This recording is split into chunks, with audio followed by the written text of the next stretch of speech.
Becky. I am Dr. Tricia Hale. I'm the Deputy Chief Officer of Student Affairs here at VSU, which means that I oversee student health and our health and wellness promotion office on campus, as well as I'm the Director of Counseling Services. I've been in higher ed going on 15 or 16 years now, and counseling longer than that.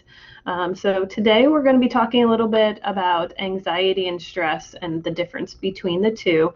I'm hoping to provide you some information on what stress and anxiety is, both the good parts of it and the not so good parts of it, so that you're able to identify it yourself, and then also look at the signs and symptoms and see if it's getting into a danger area for you, and how to maybe prevent some of those warning signs from coming up and managing your stress and anxiety in a healthy way. And then we'll finish up with some resources on where to go if you do see some of those warning signs. I give pretty casual presentations, so if anybody wants to hop in and ask questions or put questions in the chat, please feel free to stop me at any point, and I'll answer any questions you may have. So let's go ahead and get started. So stress and anxiety. Stress and anxiety are a natural part of our everyday lives, but it's also a natural part of our body and how we react to danger, either in the fight, flight, or freeze. Freeze is also a natural response to danger, or our body's reaction to what we feel as fear or danger. So the purpose of this response is to ensure that we're alert, we're focused, and we're ready to deal with whatever comes our way. So Yerkes Dodson came up with this theory on the law of arousal. So his idea was that if you have this low arousal, you're not going to be able to be motivated to do anything. So you're going to be that couch potato who, doesn't want to perform, doesn't reach those goals, doesn't make any movements to be productive in your life. But if you have some sort of stress, some sort of anxiety, you get to that performance level. You need that motivation. You need that drive to get to where you need to be. So if you get to the medium arousal, or the kind of happy medium for yourself, where you're motivated enough, you've got a little bit of stress, you've got a little bit of anxiety to perform at your highest peak, well, that's where you need to go. Now, where you get to the point where it's too high, that's kind of where you're crashing and burning, where your body's kind of just all over the place and not managing very well. So the idea that he is saying is try and get yourself to a happy medium, that we do need stress and anxiety in our lives to perform and to get things accomplished, but making sure you're not either too low or too high. And this is kind of his additional graph talking about the level of arousal and how you're either going to have poor performance if you're not aroused enough, or if you're too high. And this is what I tell students, when they have that test anxiety, they kind of black out. Same thing with presentations, or difficulty sleeping because you're too highly aroused, that you're working yourself up too much to perform at your best. So you want to make sure that you can have some motivation, have some anxiety, have some pressure, but be at a medium state, not too high, not too low. So anxiety and stress. Most people experience anxiety and stress, just like I said, in some points of their lives. Depending on the level of severity, it can impact one's quality of life. Although stress and anxiety share many of the same emotional and physical symptoms, which we will go over. They have very different origins. Determining which one you're experiencing is critical to finding an effective treatment plan and feeling better. So some of the places in which stress and anxiety affect our body is in the nervous system. So the heart beats faster, our blood pressure rises, we get into that fight or flight kind of stance. Our muscular system, so our tense muscles, I don't know about you guys, but this is kind of where I held all of my stress, is on my neck and my shoulders. carry the weight of the world. That's where that example comes from. It can also trigger those tension headaches. The respiratory system, that breathing quicker, sometimes hyperventilating, depending on if you're too aroused. And then our cardiovascular system, again, increased heart rate. Our endocrine system, signals sent from the glands in our bodies to release that stress hormone, cortisol, into our body for that perceived threat. And then the gastrointestinal system. So eating habits may change, the feelings of butterflies in our stomach may occur. And if you don't know, gut bacteria actually produces hundreds of neurochemicals that the brain uses to regulate our basic psychological processes. So 95% of gut bacteria of our serotonin, which influences the mood and also affects our GI activity. So I know a lot of my clients who have anxiety, who deal with a lot of stress, typically have a lot of GI issues, and that's why, because of those chemicals in our gut bacteria is what I like to call it. So what is stress? Stress is basically a normal response to our body to have different changes. Such changes can either be positive or negative. Again, you need a little bit of stress to get the things done that you need to get done. And along that continuum or outside of your control is usually what the stress is. Having that thought process of what's in my control and what can I not control. Generally, stress is a response, again, to the external cues, such as a tight deadline at work or having an argument with a friend, and can subside once the situation has been resolved. Because stress is caused by external factors, tackling those head on can help. So what are some stressors that you all have? Yes, and I am queuing up a poll. So while I'm doing that, this would be a great time if anyone has any particular questions you want to ask.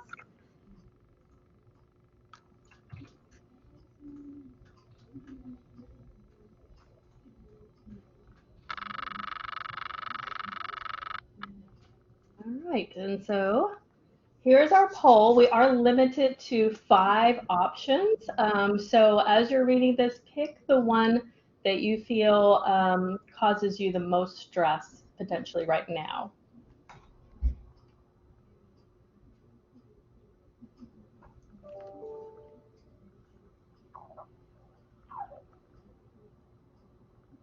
And this is anonymous. We won't tell your boss, I promise.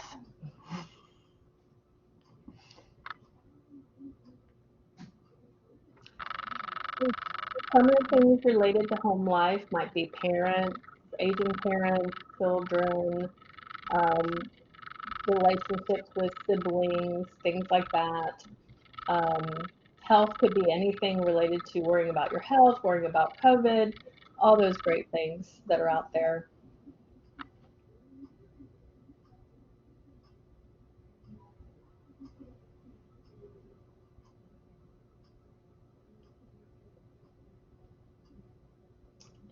And we'll give it a few more minutes for some other folks to respond.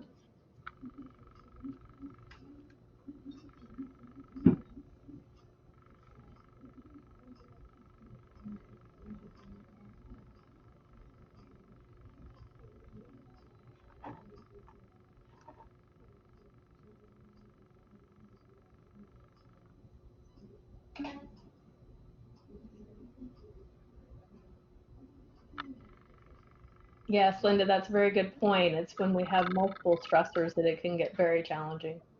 Mm-hmm. Fortunately, I think this survey only allows you to pick one. It does. Mm-hmm. Yeah. Mm-hmm. It's about juggling all of those stressors at once. It can be very difficult. Okay, I'm going to go ahead and end the poll now.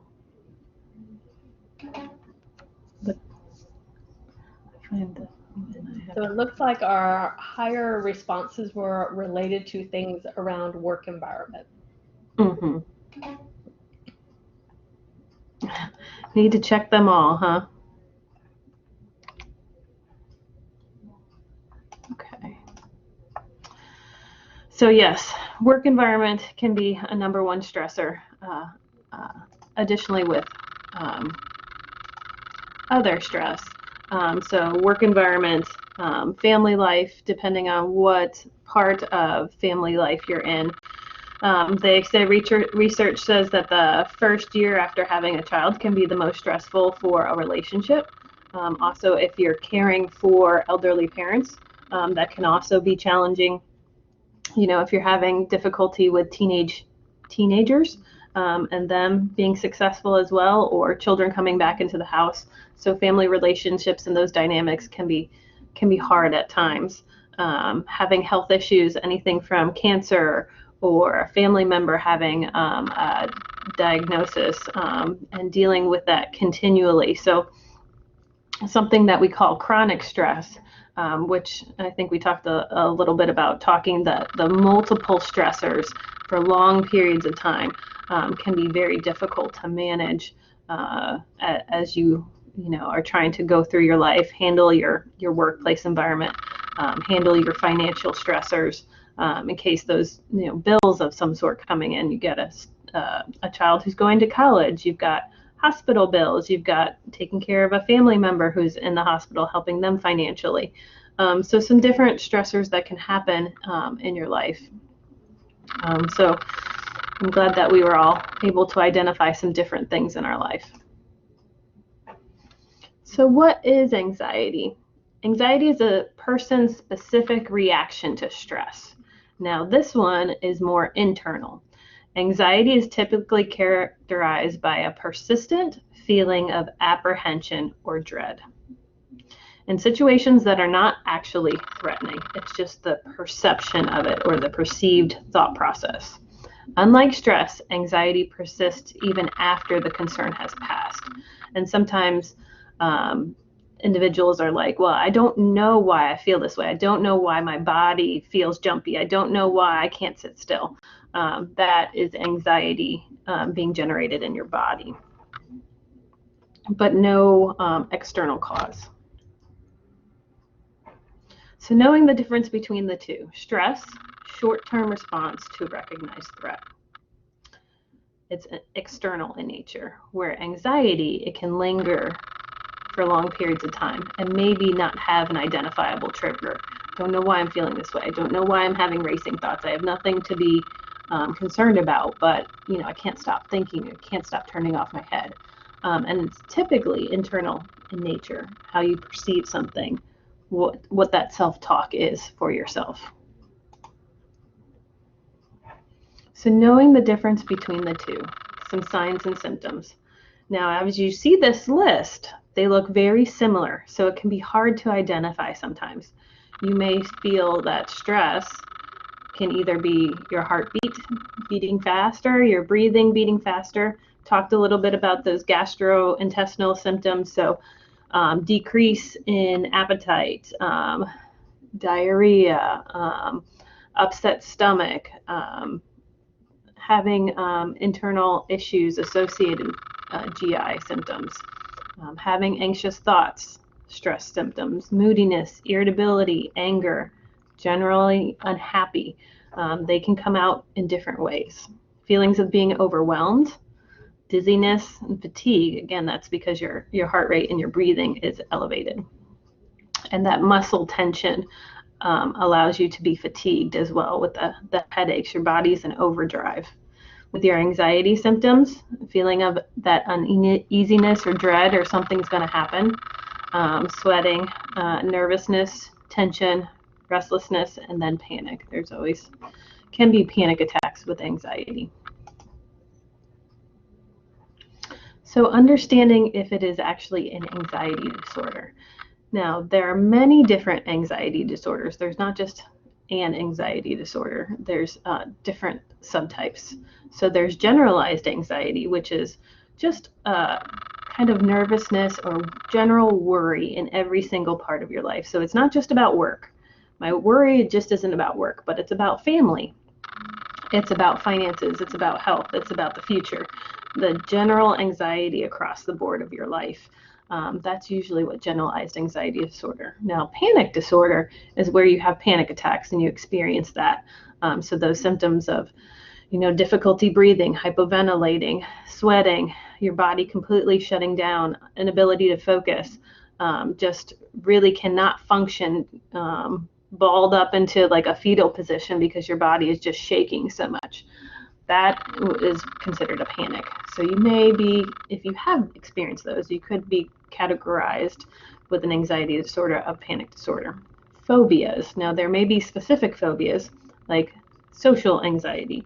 Like specific phobias would be like heights, having a phobia for heights, or having a phobia of enclosed spaces. So not being able to get into an airplane, or not being able to get into an elevator. So having phobias for specific things. Social anxiety, it's fear of being in a large space with lots of people, or engaging with people that you don't know, or giving presentations in a social way. So that's having some of those experiences in social settings. Obsessive compulsive disorder, so focusing on one thing and obsessing about it. Compulsions are the activities you have to do. So maybe locking the door 5 or 6 times to make sure it's locked, stepping so many times, having a number to have that anxiety lessened, to have that compulsion, to have that obsession feel better. It's a control thing. It's an anxiety thing. Obsessive compulsive disorder could also be everything needs to be very structured or very put together so that my anxiety subsides. Some of us may have, aspects of that, but may not qualify as full-blown obsessive compulsive disorder. And then, of course, PTSD, post-traumatic stress disorder. That's when something traumatic happens and then you experience symptoms afterwards. So symptoms could be nightmares, feeling like you're in that situation again, seeing things, hypervigilance, so very much a startle response. Those are all symptoms of post-traumatic stress disorder. Now, anxiety, stress, and COVID. So, of course, when COVID first hit, anxiety went through the roof because there was so much uncertainty and there was a lot of fear associated with it. And the media just plagued on that and sent out all of this information. But I think now, since the vaccine has come out, there's still some uncertainty surrounding coronavirus. How long will it last? How will this continue to impact my life, family, and social engagements?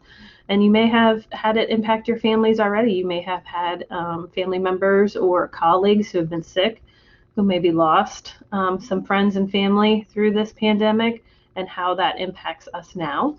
But there are many things that you can do in the face of these unique crises to manage your anxiety and fears associated with COVID and that uncertainty associated with it. So I have a little clip on some of the things I just went over, but sometimes videos say it better than I do. So we're going to watch a little clip here.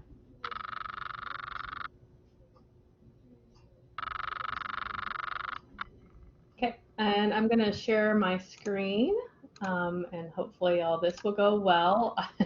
I did test it beforehand, so we will.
So I thought that clip was really good to also explain the difference between stress and anxiety.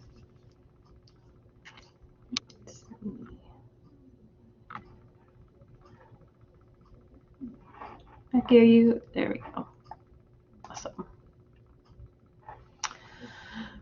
So what are some things you can do to manage your stress and anxiety? The video talked a little bit about them, but I also want to talk a little bit about what you can do. And so what are some things that you do to manage your anxiety?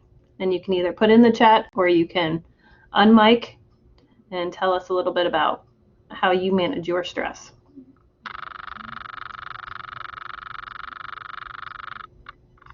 I also have a little poll I can push out too if you like. Exercise or bike riding, eating. Mm-hmm. Go for a walk, video games, practicing yoga, put my phone down and read a book, work out, get you sweat and yell and slam things. All right, Ashley. Phone a friend, take a warm bath. I'm sure it relieves some of that tension and relaxes you.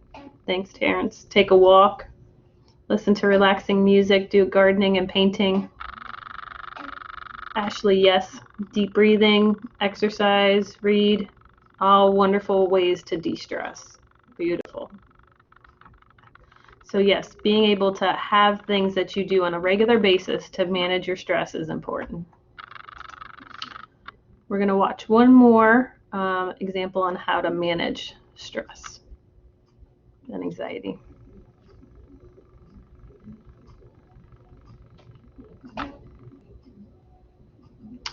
I agree, Wendy. You gotta figure it out. I even do lunchtime workouts because that's the only time I can fit it in.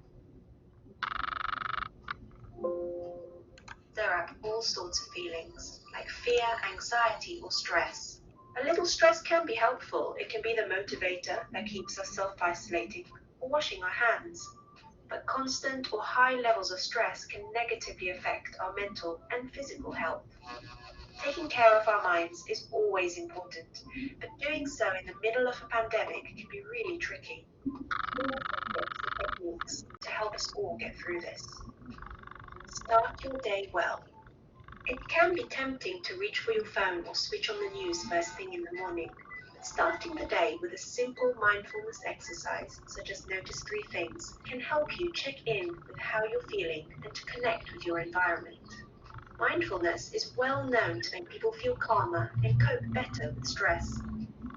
This quick exercise takes less than a minute. Before you get out of bed, pause and concentrate on 3 things you can see.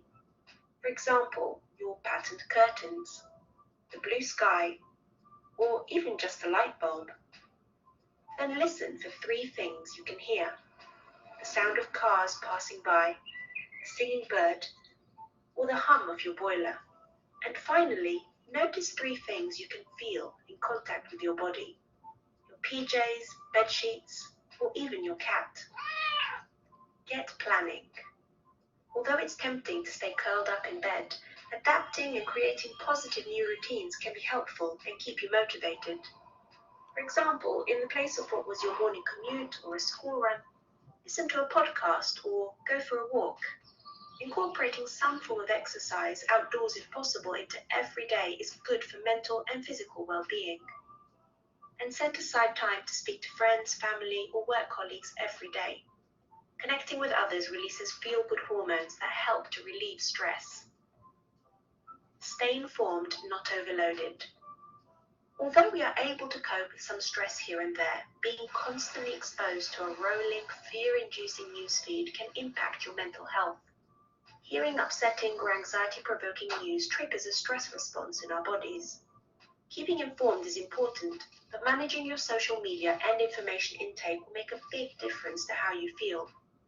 Try to limit the time you spend listening to, watching, or reading things about the outbreak. Turn to 1 or 2 reliable sources for news, and check them just once or twice a day to stay informed. If feelings of anxiety spring up in your day, try a breathing technique, such as box breathing. Concentrating on and controlling your breathing is a scientifically backed way of making you feel calm. Box breathing is quick, easy, and can be done anywhere. Breathe in deeply through your nose for a count of 4. Hold your breath for 4. Breathe out completely through your mouth for a count of 4. And hold your empty breath for 4. Then repeat 4 times. Getting ready for bed. Good quality sleep makes a big difference to how you feel, but feeling worried or anxious can make getting to sleep difficult. You could set a coronavirus news curfew so you don't watch or read anything to do with the outbreak after 7 p.m. and aim for a regular bedtime. You might also find it helpful to avoid caffeine before bed, not eat or drink too much late in the evening, have a warm bath, and keep screens out of your bedroom. If getting to sleep is proving tricky, you can try the body scan. This simple exercise helps you to relax both your mind and body, and with practice you might find that it even sends you off to sleep. Whilst you're lying in bed or resting, take your attention to your feet. Relax and soften them into the bed as much as possible. Then scan up your body, moving to your ankles. Release any tension and soften them into the bed. Once they feel relaxed, move up further to your calves, then knees, thighs, and so on. Keep moving slowly up your body, all the way to your head, softening and relaxing every muscle along the way. We hope these simple daily steps will help. Take care.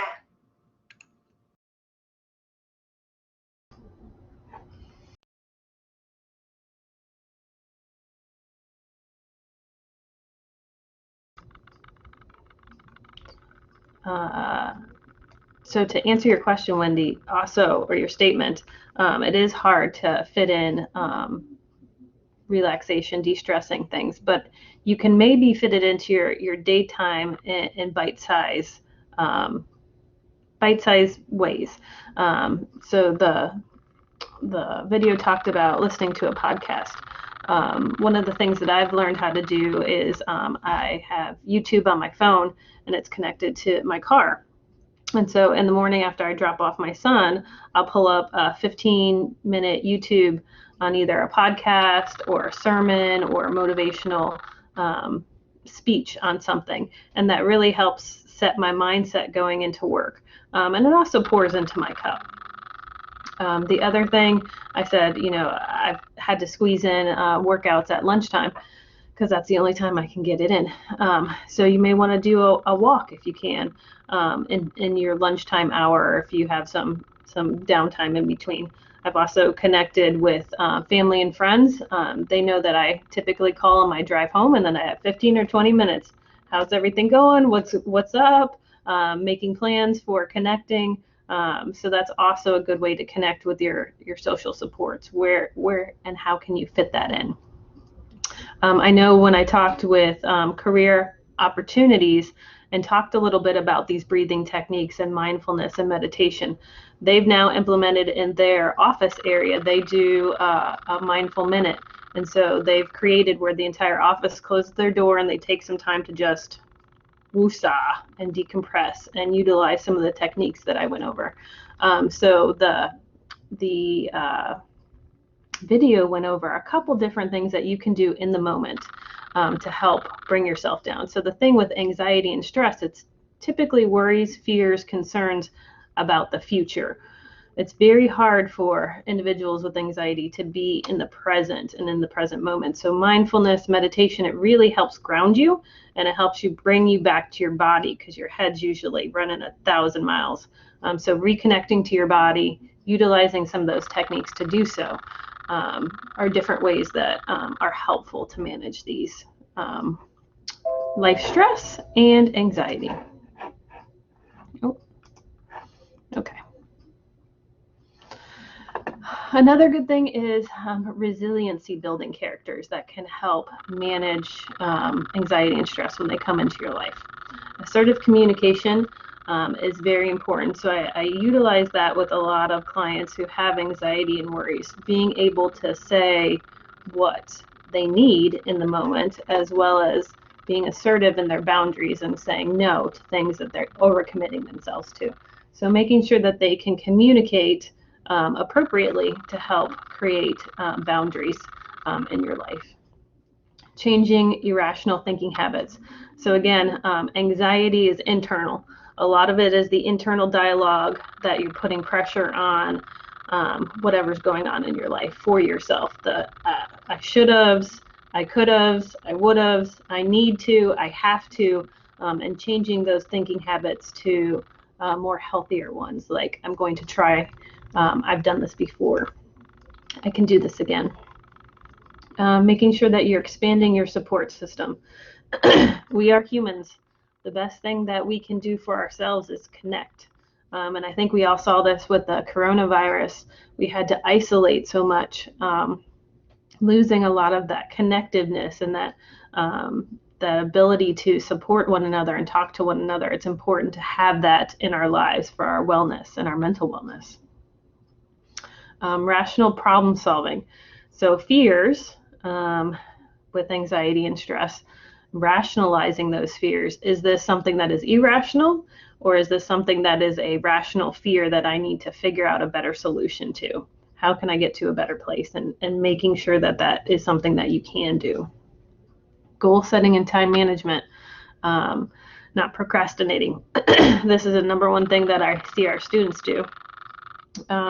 Is procrastinating, and then they're like, I'm overwhelmed. Well, you're overwhelmed because you didn't manage your time appropriately, and set goals that can be attained in smaller, bite-sized, manageable ways. So doing some of those can be helpful.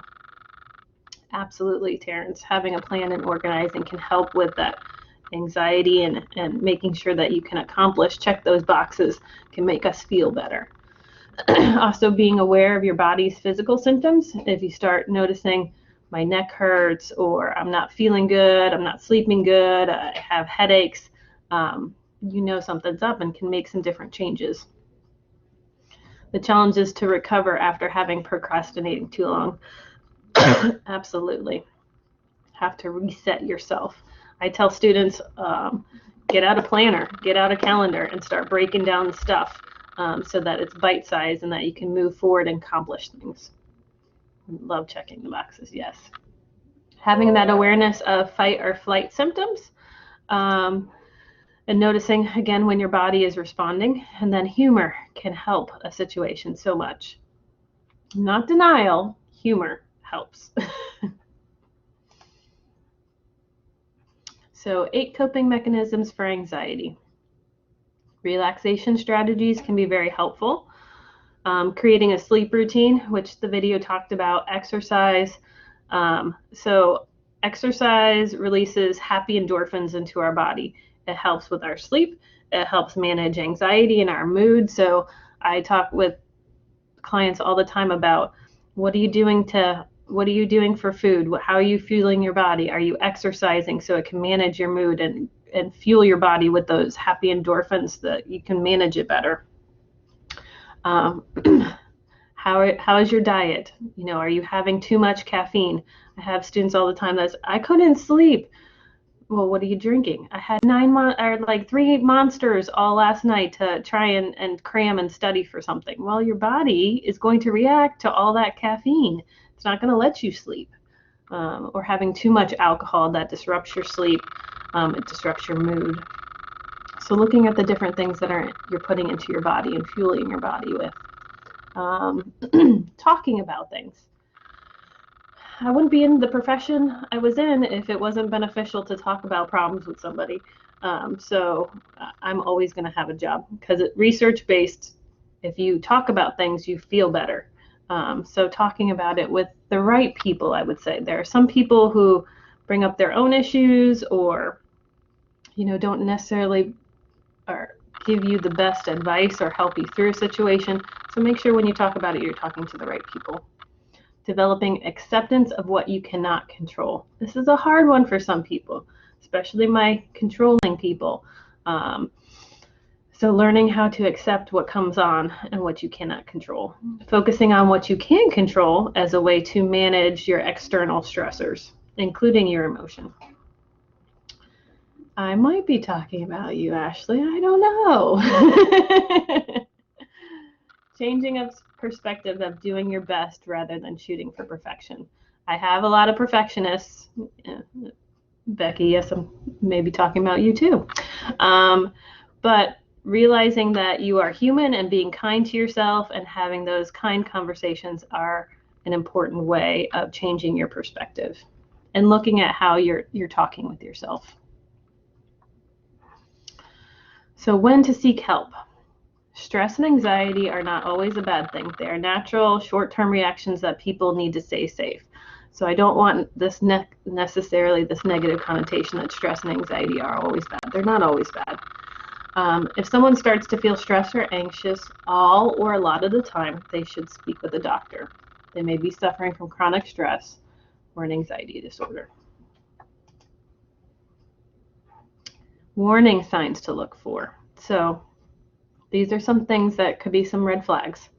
So excessive anxiety that interferes with everyday life. If you're having difficulty getting out of bed, if you're avoiding things, if your body is shutting down, that's not good. You're not able to do the things that you need to do. Misusing drugs or alcohol to deal with stress or anxiety. If you notice an increase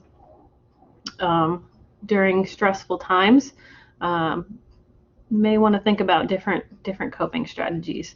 Now, through the coronavirus, I was just talking with a treatment facility yesterday, and they said they have never seen so many relapses and so many people with alcohol or drug issues since the coronavirus hit. And I think it's also because of that isolation and the people are losing jobs and dealing with a lot of external stress. And so they're internally trying to control it, and they're not doing it in a healthy way.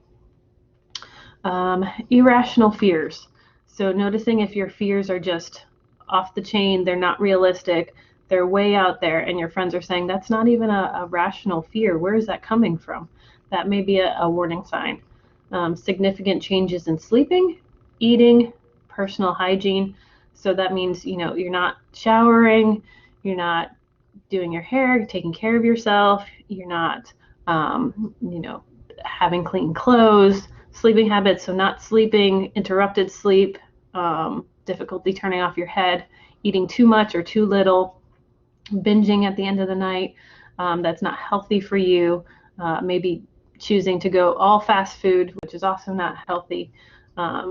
If you're noticing any significant changes like that.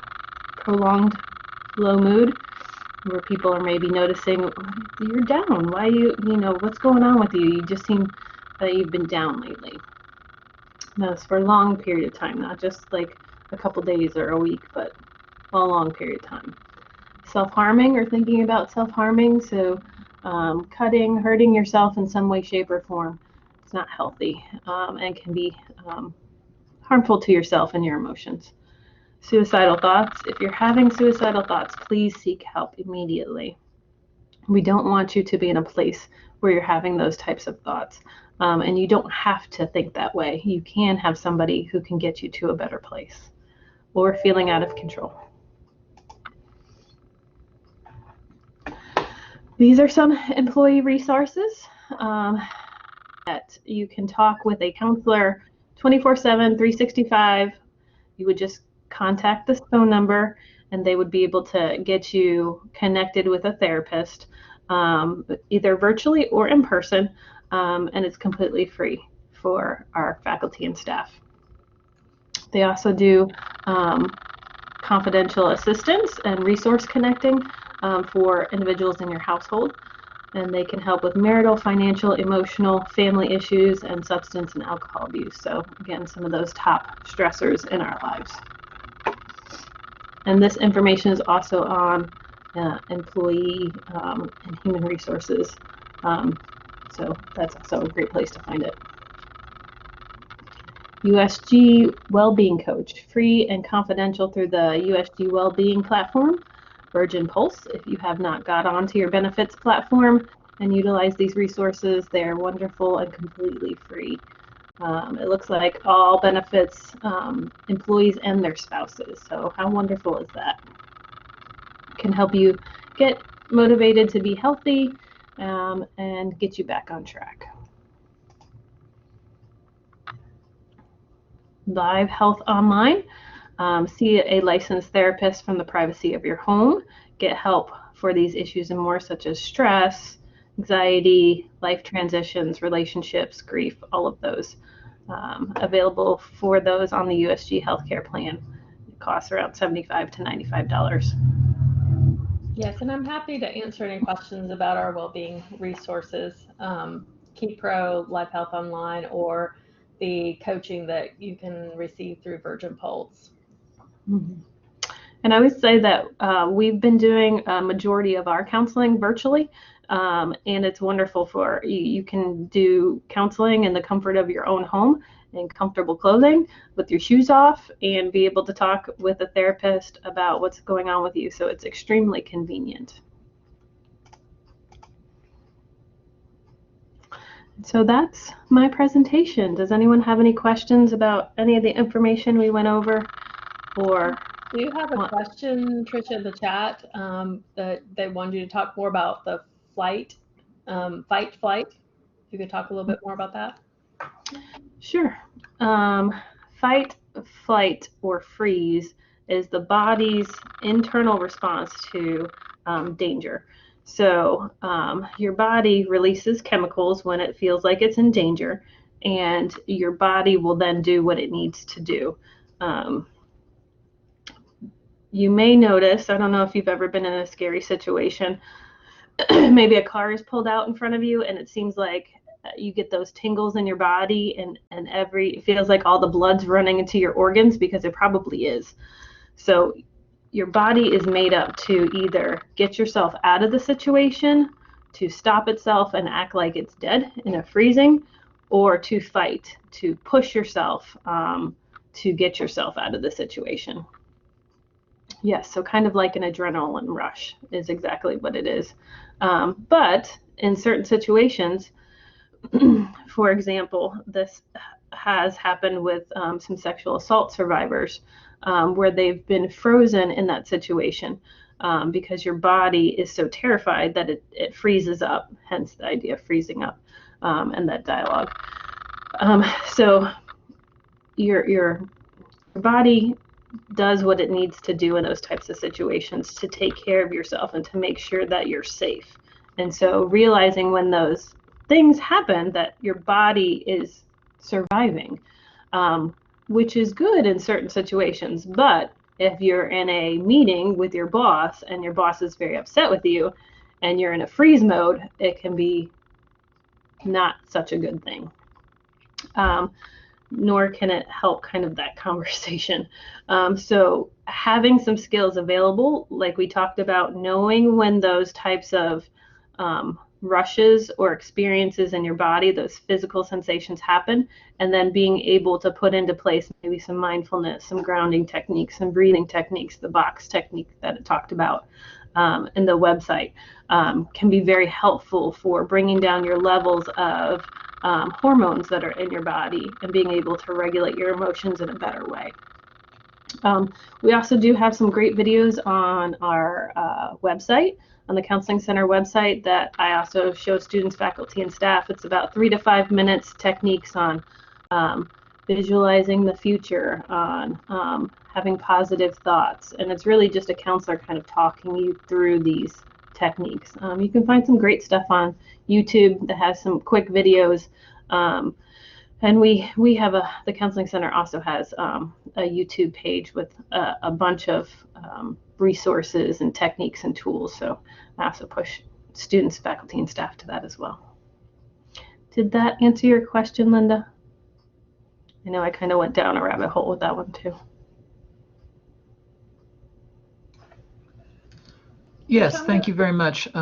There's one reframing question that I love that I don't always remember to ask, so maybe saying it out here might remind myself and be helpful to everybody else. I read this somewhere where somebody was just totally dreading going on a train trip during COVID, and somebody else said to that person, but what if it's wonderful?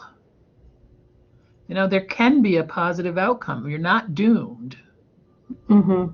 So sometimes reframing the situation, if we could only remember to do so when all these adrenaline hormones are rushing, is, you know, what if it's wonderful?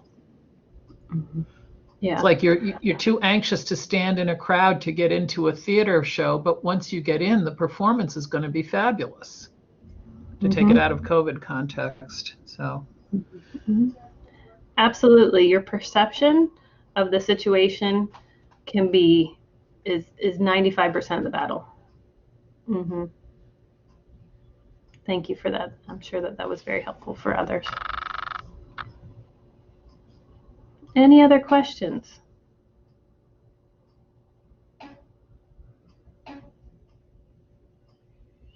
Can I elaborate on how to deflect other people's stress? Well, one thing I would suggest is encouraging those people who are stressed to seek the resources that they need to manage them. You can also change the subject. And then you can also create boundaries around it. So if they're constantly talking about stress and negativity, it may not be healthy for you or your mindset. So shutting down the conversation, encouraging the person to talk to appropriate resources that may be able to help them to problem solve. We're talking about the resources that we talked about here on the presentation for the counseling and the supportive resources through the USG. Are great ways to kind of create those boundaries for you and people who have stress. And you may want to limit your exposure to that person until they're able to cope with them in an appropriate way. Also, that assertive communication that I talked about for resiliency, talking to them about how it affects you, and that some of the things that you need is to also take care of your mental wellness and how much you engage in exposure to talking about stress, seeing stressful things on TV. I talk about it with people all the time that I try not to watch the news. There are certain movies that I cannot watch and I choose not to watch because I deal with darkness on a regular basis. I don't want to do that on my private time. So my friends and family members understand that and appreciate that. If they want to watch a movie, that's not something I can watch. I'm sorry. We'll have to watch something else. So creating those boundaries can be helpful for your own mental wellness. That's why I turn.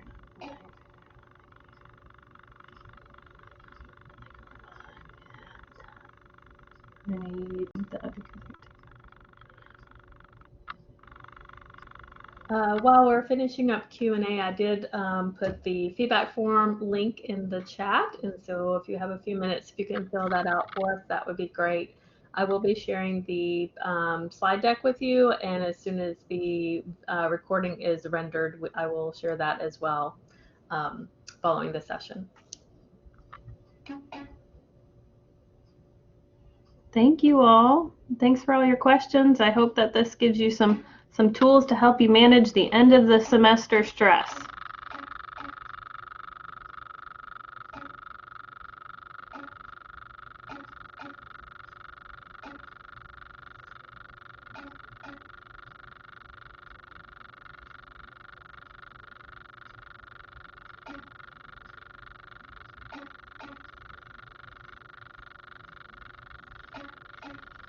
Everyone have a great rest of your afternoon. Thank you for joining us.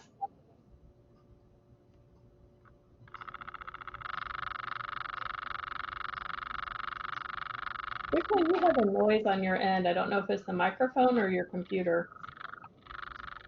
A noise on my end? Yeah, it's a rattling.